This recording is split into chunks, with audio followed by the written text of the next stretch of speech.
The bathroom mirror at the Grandview Hotel didn't lie, even when I desperately wanted it to. I twisted my wrists under the crystal chandelier light, studying the 5 perfect ovals blooming purple against my pale skin. Fingerprints. Derek's fingerprints. To be exact, from this morning when I'd suggested we skip the governor's charity gala because I wasn't feeling well. "You're never feeling well when it matters," he'd said, his grip tightening until I gasped. "Put on the black dress. The Versace. And for God's sake, do something about your hair." Now, 3 hours later, I stood in a bathroom that cost more than most people's apartments, using $17 concealer to erase evidence of what my fiancé had done before breakfast. The routine was so practiced I could do it blind. Color corrector first, then foundation. Setting powder to make sure nothing rubbed off when people shook my hand and told me how lucky I was. Lucky, that's what everyone said. Lucky Natalie Parker, former foster kid turned trauma counselor, who somehow caught the eye of Congressman Derek Ashford at a fundraiser 2 years ago. Cinderella story, they called it. They had no idea the glass slipper was cutting into my heel, drawing blood with every step. I fastened my grandmother's diamond bracelet over the bruises, the only thing I owned that Derek hadn't bought me, which meant it was the only thing he hadn't taken away during one of his lessons. My hand shook slightly as I adjusted the clasp. The tremor was new, something that started about 6 months ago, right around when Derek announced his Senate run and the stakes got higher. The perfect political wife couldn't have trembling hands. "Pull it together," I whispered to my reflection. The woman staring back looked flawless. Chestnut hair swept into an elegant chignon. Minimal makeup that made me look naturally beautiful. The black Versace dress hugging curves that Derek monitored with the dedication of a prison warden. 28 years old and already so good at disappearing inside my own skin. I took a breath, fixed my smile, the one that never reached my eyes, and opened the bathroom door, and walked directly into a wall of solid muscle. "I'm so sorry, The apology died on my lips. The man I'd collided with wasn't like the politicians and donors filling the ballroom. He was taller than Derek's 6 feet, with dark hair swept back from a face that belonged in Renaissance paintings, all sharp angles and brutal beauty. His suit was black, perfectly tailored, probably Italian, but it was his eyes that stopped my breath. Dark, almost black, and focused on me with an intensity that made my skin prickle with something I couldn't name. "My fault," he said, his hands steadying my shoulders. His voice was deep, textured with an accent I couldn't place. "Are you hurt?" "No, I'm fine, His gaze dropped to my wrist. The bracelet had shifted during our collision, exposing a sliver of purple. Everything stopped. The muffled music from the ballroom, the chatter of women reapplying lipstick, the world itself seemed to hold its breath as this stranger stared at my bruises like a man memorizing evidence. 1 second. 2. 3. Then his eyes met mine again, and what I saw there terrified me more than Derek's rages ever had. Recognition. Not of me personally, but of what those marks meant. He knew. This stranger with the dangerous eyes and gentle hands knew exactly what I'd spent 2 years hiding. "Excuse me," I managed, jerking away from his touch. I didn't wait for his response. I fled back into the ballroom, my heart hammering against my ribs, that tremor in my hands spreading through my entire body. I found Derek holding court near the bar, surrounded by donors and sycophants, his smile wide and empty. "There you are, darling," he said, pulling me against his side with practiced affection. His fingers dug into my hip, a warning disguised as intimacy. "You were gone so long I was beginning to worry." "Just freshening up," I said automatically, but I couldn't stop scanning the crowd, searching for the dark-haired stranger. And when I finally spotted him across the ballroom, standing perfectly still among the moving bodies, he was watching me. Just watching, with those black eyes that had seen straight through my carefully constructed lies. He didn't look away. Didn't pretend he hadn't been staring. And somehow, that was more terrifying than anything Derek had ever done to me. I saw him again 3 days later, at the coffee shop on Lexington Avenue. I was picking up Derek's usual order extra hot Americano. No room for cream, because, God forbid I get it wrong again. when I felt that same prickling awareness crawl up my spine. The kind of feeling that said, "You're being watched." I turned, scanning the morning crowd of business people and college students, and there he was, sitting in the corner with a newspaper, dark suit, those unreadable eyes fixed on me over the rim of his espresso cup. Our gazes locked for exactly 2 seconds before he calmly returned to his paper, as if he hadn't just been cataloguing every detail of my existence. My hands shook so badly I nearly dropped Derek's coffee. "You okay, hun?" the barista asked. "Fine," I lied, because lying had become my native language. "Just clumsy today." When I looked back at the corner table, the stranger was gone. Only a $20 bill remained, weighted down by the empty cup. I told myself I'd imagined it, that paranoia was making me see threats everywhere. Derek said I was too sensitive, too suspicious, always inventing drama where none existed. But then I saw him again. At the parking garage where I worked at New Beginnings Women's Shelter, he was leaning against a black Mercedes, scrolling through his phone like he had every right to be there. When I walked past, he didn't acknowledge me, didn't even look up. But I felt his attention like a physical touch. That night, I asked Derek if he'd hired someone to follow me.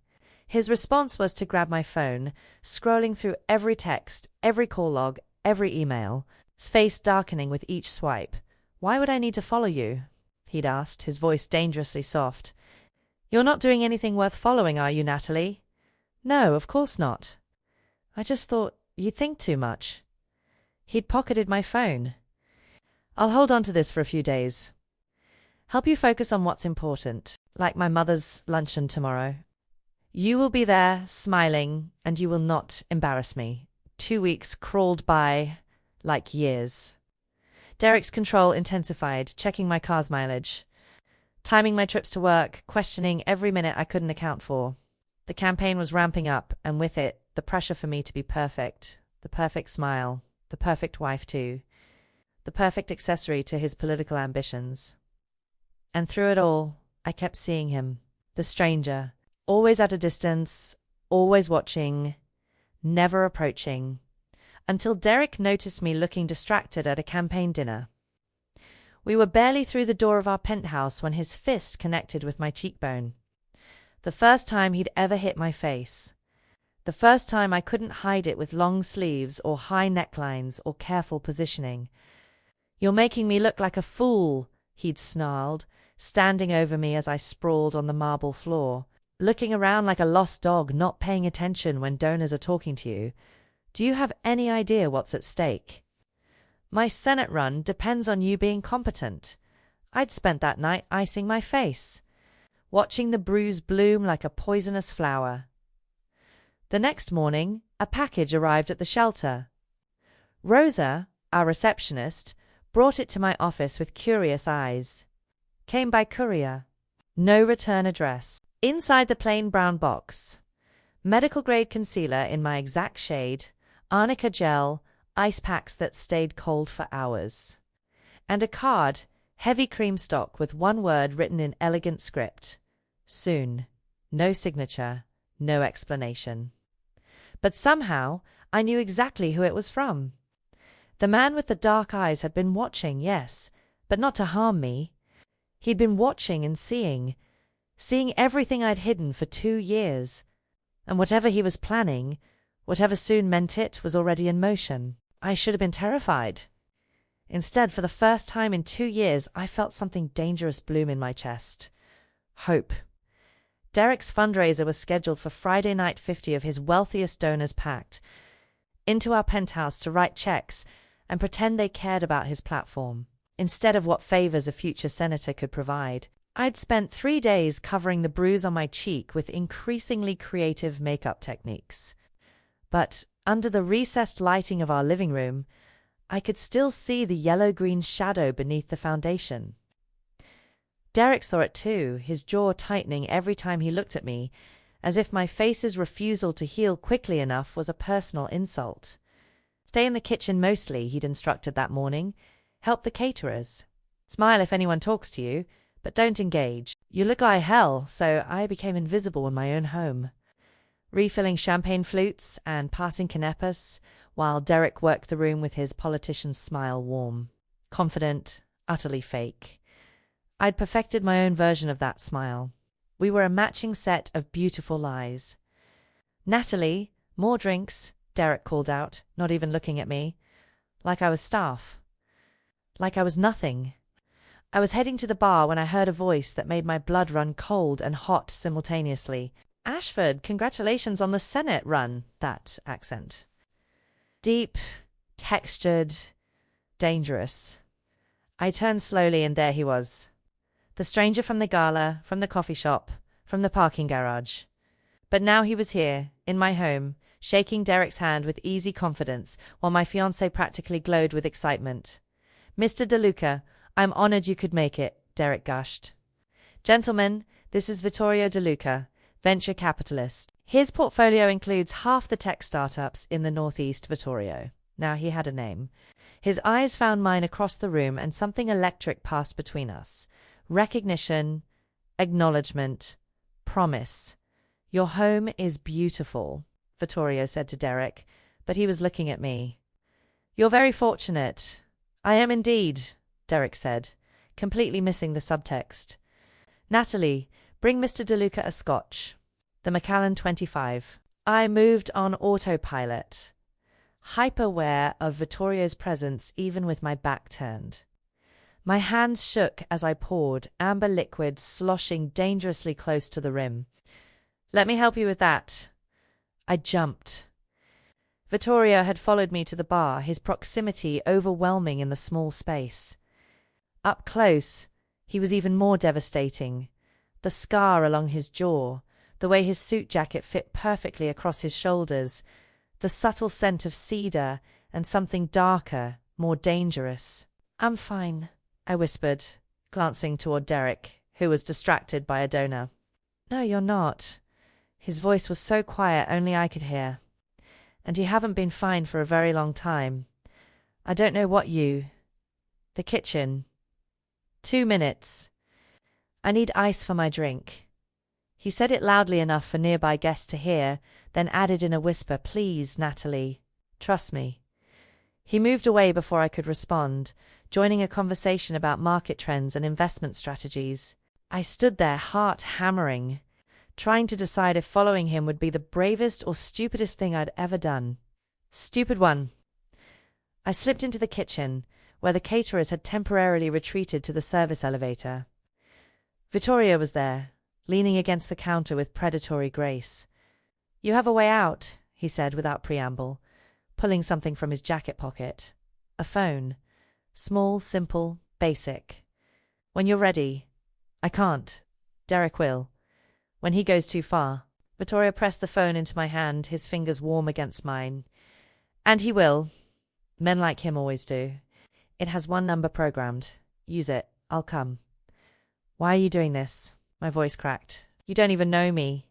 His dark eyes held mine. "I know enough. And I've seen what he's doing to you. No woman deserves that. Ever." Derek's voice carried from the living room. "Natalie? Where the hell are you?" Vittorio's jaw tightened. "Hide it well. And when you're ready to leave, truly ready, call me." He walked out, leaving me standing there with a burner phone burning like a coal in my palm. That night, after the donors left and Derek passed out drunk, I hid the phone in the tampon box under the bathroom sink. The one place Derek's masculinity wouldn't let him search. 3 days later, Derek found my journal. And everything I'd written about him, about the bruises, about the fear, about wanting to escape. I knew something was wrong the moment I walked into the penthouse.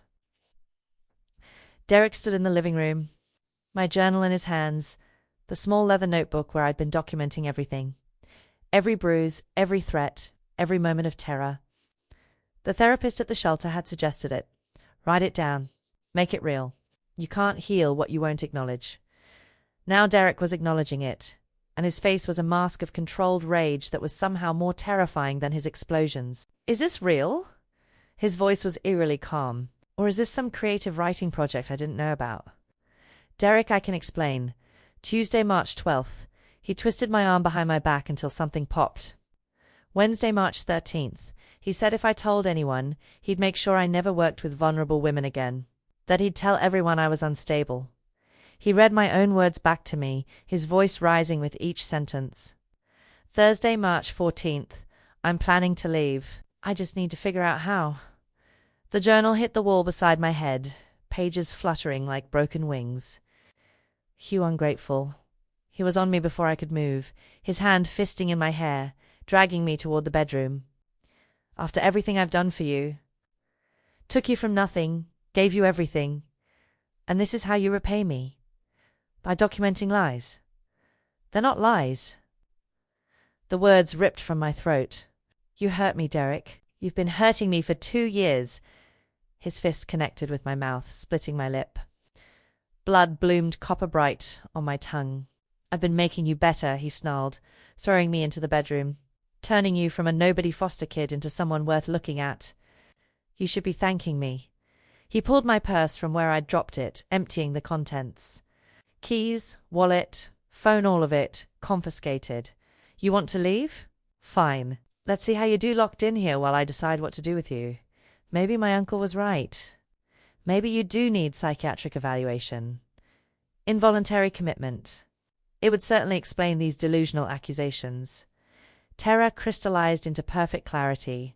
His uncle was a judge. Derek had connections everywhere. Could make me disappear into the system, label me unstable, and no one would believe a word I said. The bedroom door slammed. The lock clicked. I stood there, blood dripping from my lip onto the white carpet, and felt something inside me finally break. Not shatter, but break open, like a door I'd kept locked suddenly giving way. The phone. The hidden phone. I ran to the bathroom, locking that door too, buying myself extra seconds. My hands shook as I retrieved the phone from its hiding place, blood from my split lip smearing the screen as I pressed the only number programmed. 1 ring. 2. Where is he? Vittorio's voice, sharp and immediate.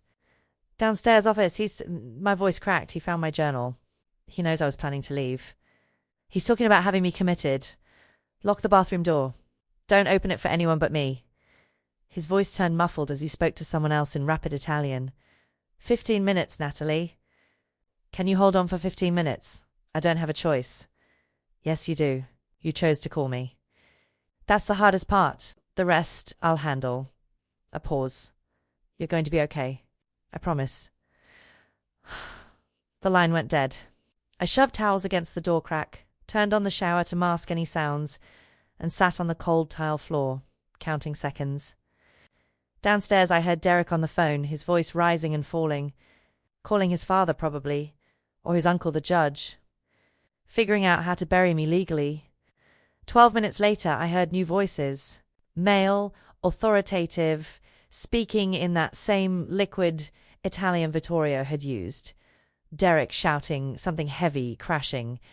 Then silence. Then a knock on the bathroom door. 3 raps, pause, 2 raps.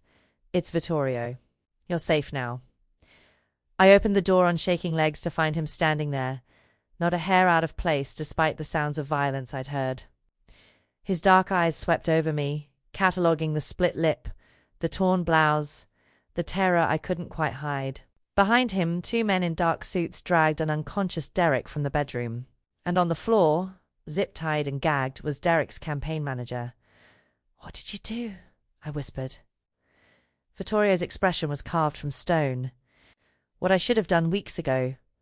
The brownstone was in Brooklyn Heights, tucked on a quiet street lined with historic homes and gas lamps that cast everything in amber light. Nothing about it screamed danger or criminality. It looked like the kind of place where professors lived, or artists, or young families just starting out, which meant it was perfect camouflage for whatever Vittorio De Luca really was. A woman in her 60s answered the door before Vittorio could knock small, dark-haired with kind eyes that immediately zeroed in on my injuries. Dio mio, she breathed, ushering me inside. It's Mr. De Luca. The medical supplies? Upstairs bathroom, Rosa. He guided me through a tastefully furnished living room toward a staircase. This is Natalie. She'll be staying with us for a while. Rosa clucked her tongue, already pulling antiseptic and bandages from a cabinet. That man. I told you weeks ago, Mr. DeLuca, I said. He's hurting that girl, and you said you were handling it, and now I am. His voice carried an edge of command that made Rosa fall silent. Take care of her.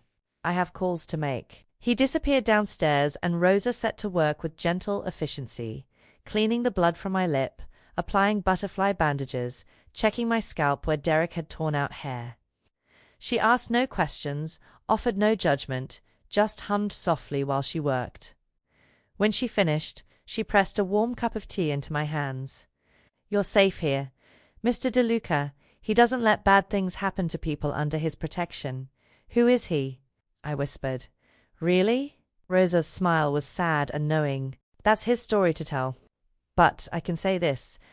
I've worked for the DeLuca family for 30 years. And in all that time, I've never seen him look at anyone the way he looks at you. She left me alone in the guest room, all soft blues and cream, with windows overlooking a garden. I sat on the bed, still wearing my blood-stained blouse, trying to process what had happened. Derek was gone. I was here. And somehow my life had completely shattered and rebuilt itself in the span of 15 minutes. A soft knock. Then Vittorio entered, carrying a glass of water and what looked like pain medication. Rosa said you might need these. Thank you. I took them, our fingers brushing. For everything. For coming when I called. You don't need to thank me for basic human decency. He sat in the chair across from the bed, maintaining distance. But we do need to talk, about who I am, and what happens next. My hands tightened on the water glass. You're not a venture capitalist. No. A ghost of a smile. I'm Vittorio DeLuca, head of the DeLuca family, which, to be clear, is one of the oldest organized crime families in the Northeast. I should have been shocked, terrified. Instead, I just felt tired. So I escaped one criminal and ran straight to another? Derek is a coward who uses political power to brutalize women. His voice went cold. I'm a criminal who enforces a code. Those aren't the same thing. What code? He leaned forward, elbows on his knees. I don't traffic in people. I don't touch drugs near schools. And I never raised my hand to a woman. What Derek did to you? Double quotes, his jaw clenched. Men like him are an insult to men like me who actually have standards.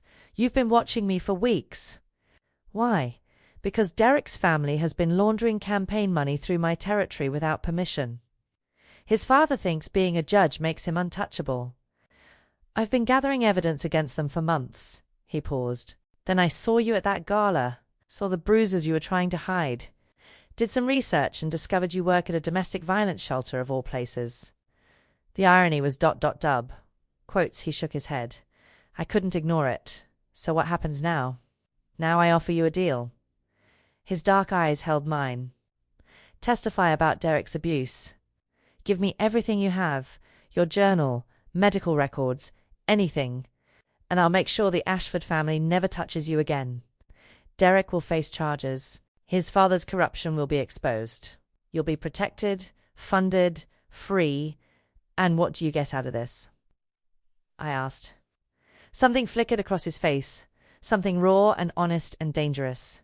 The satisfaction of watching powerful men realize they're not untouchable. He stood, moving toward the door. And maybe ... double quotes. He stopped himself. Maybe what?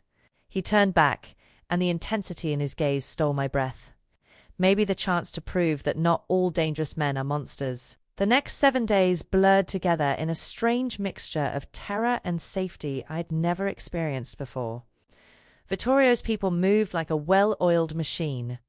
A lawyer arrived, a sharp-eyed woman named Catherine Moretti, who specialized in domestic violence cases and asked questions with surgical precision. A private investigator documented everything, photographed my injuries, tracked down my medical records from the past 2 years, interviewed my co-workers at the shelter who'd noticed, but never asked. A doctor came to the brownstone, examining me with clinical gentleness, documenting every bruise, every partially healed fracture, every sign of sustained trauma. 23 separate injuries over 24 months, she concluded. A pattern of escalating violence. I gave my testimony, handed over my journal, sat in Catherine's makeshift office, and relived every moment I'd spent 2 years trying to forget. But Derek's family was fighting back hard. Judge Ashford used every connection he had, calling in favors, threatening police who cooperated, having his lawyers paint me as mentally unstable. A vindictive ex-girlfriend fabricating abuse claims to extort money from a rising political star. They even produced a psychiatrist willing to testify that I showed signs of borderline personality disorder and delusional thinking. The walls started closing in again. On the 6th night, I woke at 3 a.m. from a nightmare, couldn't catch my breath, couldn't remember where I was. The panic attack hit like a freight train chest tight, vision tunneling, my body convinced I was dying. I made it to the bathroom before my legs gave out, collapsing on the tile floor, gasping for air that wouldn't come. "Natalie," Vittorio's voice, calm and grounding. He appeared in the doorway in sleeping pants and nothing else. No alarm in his expression, just steady presence.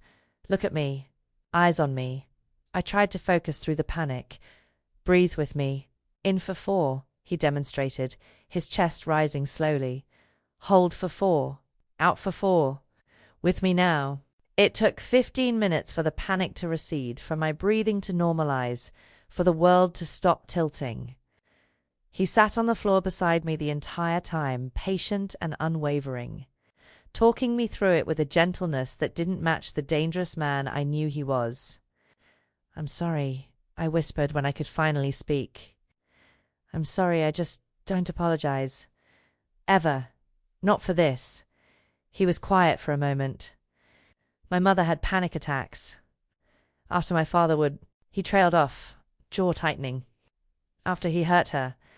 I turned to look at him. "Your father abused your mother?" "For years. Until I was big enough to stop him.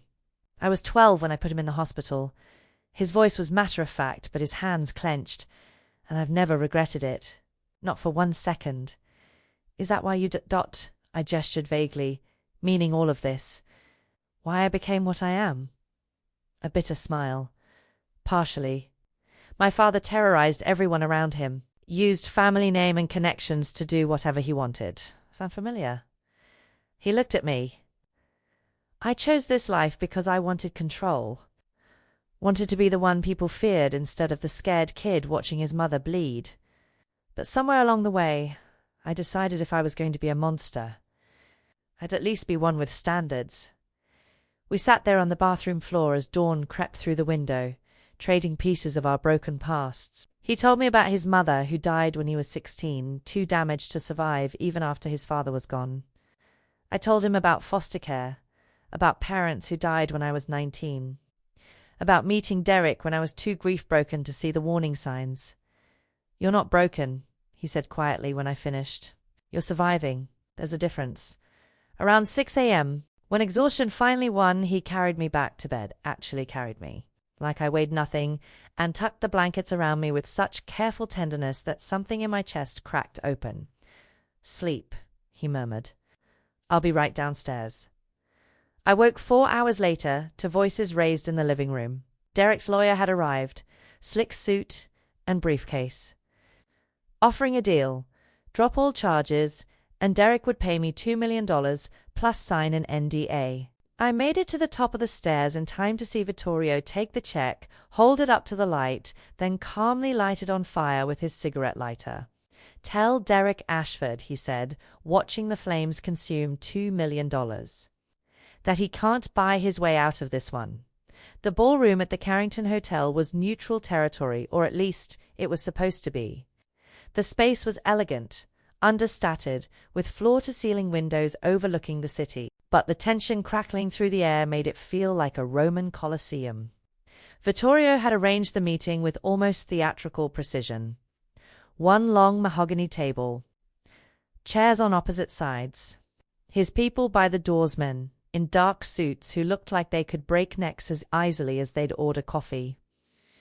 Derek arrived with an army: his father, Judge Ashford, his uncle, Senator Ashford, and 3 lawyers who probably cost more per hour than most people made in a month. They swept in with the confidence of men who'd never been told no, who'd spent their lives wielding power like a birthright. I sat beside Vittorio, his hand steady and warm on the small of my back. Rosa had helped me dress carefully that morning. A cream blouse, tailored pants, minimal makeup. I looked professional, credible, unbroken, even though inside I was screaming. "Let's get this circus over with," Judge Ashford said, dropping into his chair like he owned the room. "You've made quite a mess, Mr. DeLuca. Kidnapping, extortion, interfering with a congressional campaign." "Kidnapping?" Vittorio's voice was dangerously soft. "Natalie called me. I came. That's called rescue." "She's delusional," Derek interjected, not even looking at me. "Borderline personality disorder. We have a psychiatrist who'll testify. You have a psychiatrist you paid to lie." Vittorio slid a folder across the table. "I have the documentation proving it." Judge Ashford opened the folder, his face reddening as he read. Inside were bank transfers, emails, proof that their expert witness had been bought. "This proves nothing," Senator Ashford said. "You're a known criminal, DeLuca. Your word against a judge's? Against a congressman's? You'll be the one in prison." Vittorio smiled. It was the most terrifying expression I'd ever seen. "Will I?" He produced another folder, thicker than the first. "Tell me, Judge Ashford, do you remember the Hernandez case? The one where you accepted $50,000 to suppress evidence? Or the Morrison trial, where you took $100,000 to throw the verdict?" The color drained from the judge's face. And Senator Vittorio continued. Turning to Derek's uncle, "Interesting how your campaign funds keep disappearing into offshore accounts. The FBI has copies of everything, by the way. As does the state attorney general. And the New York Times. One of the lawyers started gathering papers. We're done here, sit." Vittorio didn't raise his voice, but the command in it made everyone freeze. "We're not finished." He pulled out one more document, sliding it toward Derek. "Legal separation papers. Natalie gets the penthouse, access to your trust fund, and immunity from all your debts. You sign, and maybe I don't make that call to the FBI right now." "You're insane if you think—" Derek lunged across the table toward me, his face twisted with rage. "You bitch, you ruined everything!" Vittorio moved like lightning. One moment seated, the next he had Derek slammed against the wall, forearm across his throat. The security team prevented the Ashford lawyers from interfering. "Touch her again," Vittorio said, his voice barely above a whisper, "and you won't leave this room alive." "You can't," Derek choked out. Vittorio pressed harder. "Here's what's going to happen. You're going to sign those papers.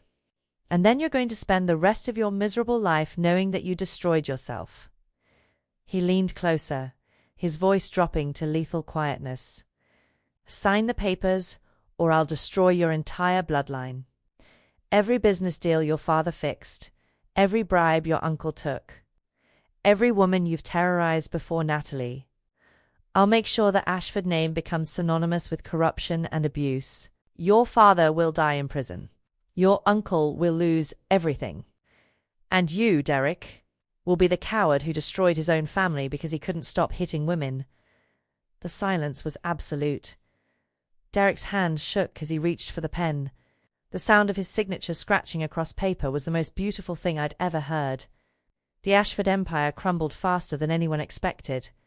Within 48 hours of Derek signing those papers, federal agents raided Judge Ashford's chambers. The state attorney general opened investigations into Senator Ashford's campaign finances. Derek himself was facing criminal charges for assault, false imprisonment, and witness intimidation. The media devoured it. "Political dynasty in freefall," the headlines screamed. Photos of Derek in handcuffs, his father being led from the courthouse, their carefully constructed facades shattering on every news channel. I should have felt safe. Should have felt vindicated. Instead, I felt hunted. That desperate, Catherine warned during one of our strategy sessions at the Brownstone. "Desperate people do dangerous things." She was right. 3 days after the confrontation, I was leaving the safe house to meet with prosecutors when a black SUV jumped the curb, heading straight for me. I froze. That split second of paralysis that could have killed me, but Vittorio's security moved faster, yanking me backward as the vehicle crashed into a lamppost where I'd been standing. The driver fled on foot. They never caught him. "That's it," Vittorio said, his face carved from stone as we stood in the wreckage. "You're not staying here anymore. It's too exposed. We're my home. The real one." His hand cupped my face, thumb brushing my cheekbone. "I've 20 acres, walls, security that would make the Secret Service jealous. They won't get near you there." His estate was 40 minutes outside the city, a historic mansion hidden behind iron gates and ancient oak trees. It was beautiful in a way that made my chest ache, not ostentatious like Derek's penthouse, but elegant, lived-in, real. "Your mother's house," I said, remembering what he'd told me. "She loved it here." He showed me to a guest room 3 doors from his own. "Security team is posted at every entrance. You're safe, Natalie." "I promise." The days blurred into a strange domesticity. Rosa cooked elaborate meals, insisting I needed to put meat on those bones. Vittorio worked from home, conducting business in Italian on his phone while I met with lawyers via video calls. But the evenings belonged to us. He taught me to shoot in the private range behind the mansion. "My mother never learned to defend herself," he said, adjusting my stance, his body warm against my back. "I won't make that mistake with you."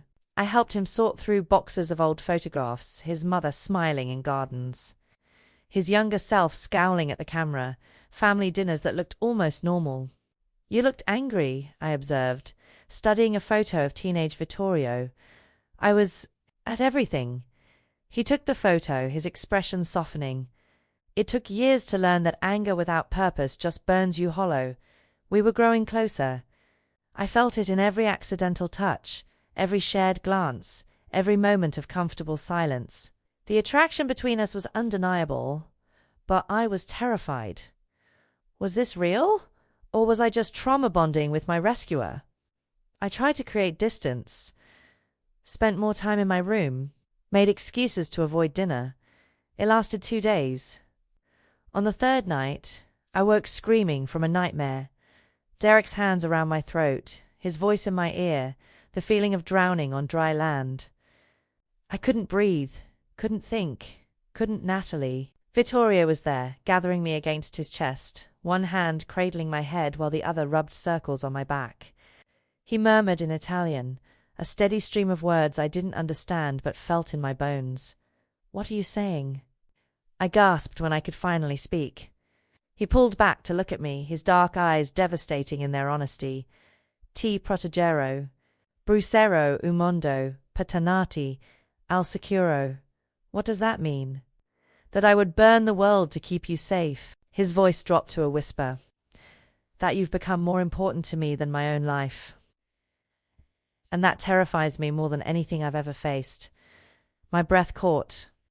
"Vittorio," his phone rang, shattering the moment. He answered with a clipped "what?" then went absolutely still. "When?" A pause. "I'll be right there." He stood, his expression unreadable. "Judge Ashford is dead. They found him in his study an hour ago. Apparent suicide." Relief and horror warred in my chest. "Is it really? I don't know." He looked at me and something in his eyes made my blood run cold. "But Natalie, I need you to understand something. I didn't do this. I didn't order it." "Then who did?" The FBI investigation into Judge Ashford's death took less than 48 hours to unravel the lie. It wasn't suicide. It was murder, staged to look like one. And the evidence pointed directly at Derek. He snapped, Agent Morrison explained during the debriefing at Vittorio's estate. His father was about to testify, cut a deal with prosecutors. Would have exposed everything, the corruption, the money laundering, all of it. Derek couldn't let that happen, so he killed his own father. I couldn't wrap my mind around it. And now he's fixated on you as the cause of his downfall. Morrison looked at Vittorio. "We have alerts out, but he managed to evade custody during transport. He's in the wind." After Morrison left, Vittorio tripled security. armed guards at every entrance, cameras monitoring every inch of the property, panic buttons installed in every room. But Derek had always been good at using his connections to get what others couldn't. It happened 3 days later, in the garden. I'd thought I was safe in broad daylight, with guards visible from every angle. I just wanted 10 minutes in the rose garden his mother had planted, 10 minutes of sunshine and normalcy.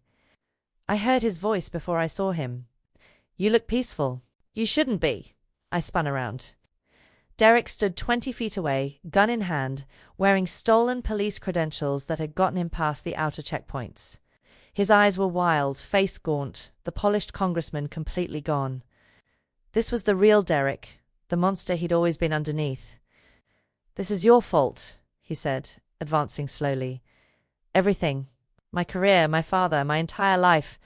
Destroyed because you couldn't just be grateful." Grateful? The word tasted like poison. For what?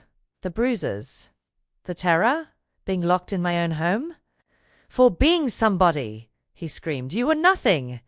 A foster kid playing therapist to broken women because you were too broken yourself. I made you matter. You made me a prisoner." He raised the gun, and I saw my death in his eyes. 2 years of control, of ownership, of believing I was his property. It all came down to this moment. Derek. Vittorio's voice, calm and deadly. He appeared from the side path, flanked by 2 of his men, but he signaled them to stay back. "Point that gun at me instead. She's done nothing to you.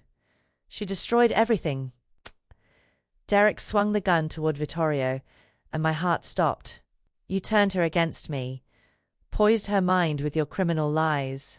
I gave her truth. There's a difference." Vittorio moved closer, fearless. "You want someone to blame?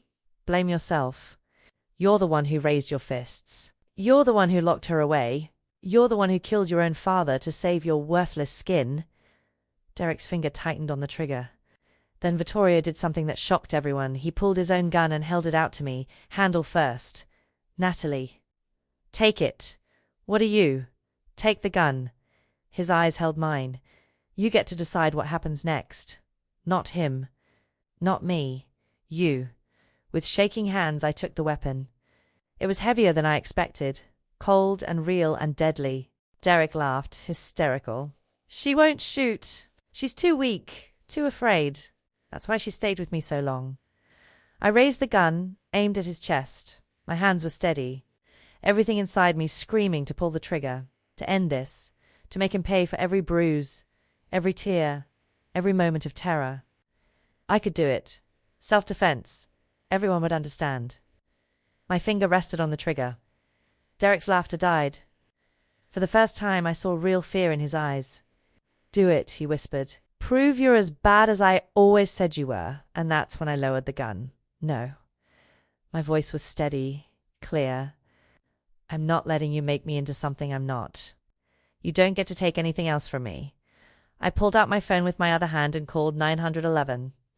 "I'm not you. Derek, I'll never be you." The police arrived within minutes, surrounding Derek with weapons drawn. He didn't resist. Just stood there, empty and broken, as they handcuffed him and read him his rights. As they led him past me, he stopped. "You'll regret this. You'll never be free of me." I looked him in the eyes, really looked at him, and felt nothing. No fear, no anger, just profound relief that this chapter was finally closing. "I already am," I said, and I meant it. 6 months later, the apartment in Chelsea was small, but mine. Every piece of furniture, every dish, every decision, all mine. I'd gone back to work at the shelter, started therapy twice a week, joined a survivors support group. I was rebuilding myself from the ground up. Vittorio had kept his distance, respecting my need to heal without his influence. But I felt his protection still, anonymous donations to the shelter that kept us running. Security I never saw but knew was there, the occasional text. "How are you?" No need to respond. "Just want you to know I'm thinking of you." I responded sometimes. Brief updates, careful words. We were dancing around each other, both afraid to want what we couldn't have, until tonight when he showed up at my door. He looked different, tired maybe, or uncertain in a way I'd never seen. "I'm leaving," he said without preamble. "Expanding operations to the West Coast. I thought you should know." My heart dropped. Oh, it's the right move. Business-wise. He wasn't looking at me. "And it gives you space. To heal. To build a life without ... He gestured vaguely. "Without all this. Without you, you mean?" "Yes." Finally his eyes met mine. "You deserve normal, Natalie. A life that doesn't include looking over your shoulder, wondering if my enemies will come for you. You deserve peace." I should have agreed. Should have thanked him and let him go. Should have chosen the safe, predictable life I'd been building. Instead, I asked, "Do you remember what you said to me? That night I had the panic attack." I said a lot of things. In Italian. Ti proteggerò. Brucero il mondo, Paternati, al sicuro. I'd looked it up weeks ago, memorized the words. "You said I'd become more important than your own life." His jaw tightened. "Natalie, you've become that for me too." I stepped closer. "Not because you saved me, though you did, but because you gave me the space to save myself. Because you trusted me to make my own choices, even when it terrified you. Because you showed me that strength and gentleness aren't opposites. I'm still a criminal." His voice was rough. "That doesn't change." "I'm not asking you to change. I'm asking you to stay. You don't know what you're asking. My life, it's dangerous. I've lived through dangerous." I touched his face, feeling the scar along his jaw.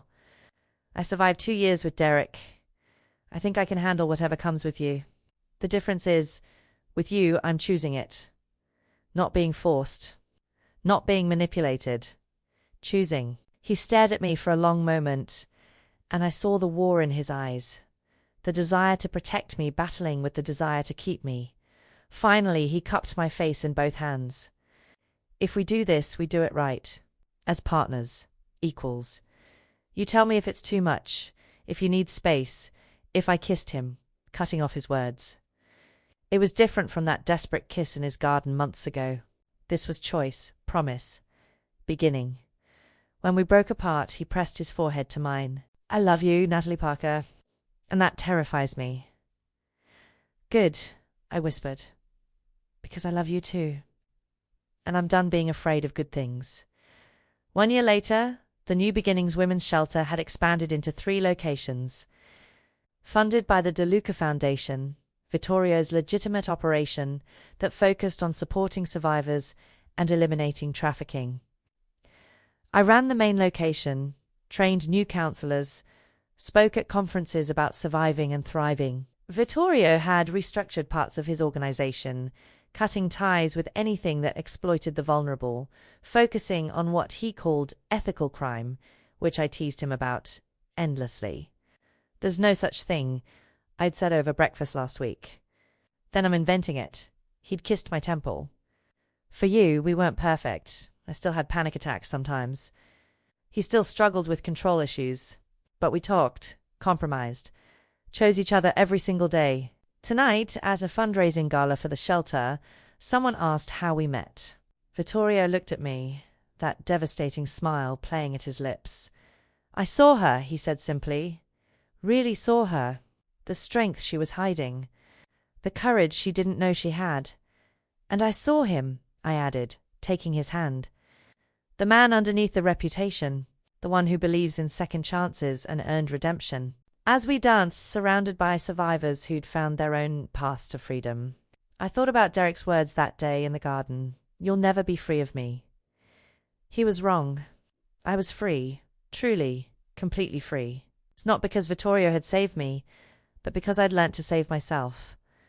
And then, in that freedom, I'd chosen to love a man who understood that love without choice isn't love at all. It's just another prison. This was something entirely different. This was finally coming home to myself.